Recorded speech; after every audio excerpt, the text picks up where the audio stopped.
आजचा वर्कआउट कमी होता पण एकदम नादखुळा आणि पॉवरफुल होता. एकदम एनर्जेटिक वर्कआउट होता आजचा. नमस्कार मित्रांनो, स्वागत आहे आपल्या नवीन एका ब्लॉग मध्ये. मस्तपैकी सकाळची सुरुवात शुभमय झाली. सकाळी उठून पहिलं फ्रेश झालो. फ्रेश झाल्यावर आपलं एकच काम असते, मस्तपैकी अभ्यासाला बसायचं आणि अभ्यासाची रिव्हिजन चालू करायचे. मस्तपैकी एक मराठी ग्रामरचा चॅप्टर रिव्हिजन मारला आणि ग्राउंडवर आलो. ग्राउंडवर आले की लगेच आपण आपला वॉर्मअप चालू केला. कुठलाही टाइमपास न करता मस्तपैकी सगळा वॉर्मअप कम्प्लीट करून घेतला आणि लगेच आपल्या वर्कआउटला चालू केलं. आजच्या वर्कआउट मध्ये होता आपल्याला 800 मीटरच्या 2, 400 मीटरच्या 2 आणि 200 मीटरच्या 2 असा आजचा आपला वर्कआउट होता. मस्तपैकी मग वर्कआउटला चालू केलं आणि एकदम पॉवरफुल मध्ये आजचा वर्कआउट आपण कम्प्लीट केला. मस्तपैकी मग आपला स्पीड वर्कआउट तर कम्प्लीट झाला होता. म्हणलं बाकीचा वर्कआउट करावं म्हणून गाड्या जिथं लावल्या होत्या तिथे गेलो. मस्तपैकी वर्कआउट चालू केला, गोळा वगैरे टाकला, गोळ्याची प्रॅक्टिस केली.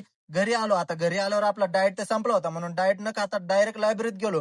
दिवसभर अभ्यास केला. मस्तपैकी संध्याकाळी घरी आलो. घरी आल्यावर फ्रेश वगैरे झालो, जेवण केलं आणि परत संध्याकाळी लायब्ररीत जाऊन आपण आपल्या अभ्यासाला चालू केलं. आजच्या दिवसाला देऊ इथंच विराम. भेटू उद्याच्या नवीन ब्लॉग मध्ये. तोपर्यंत आपल्या आयडीला फॉलो करायचं विसरू नका.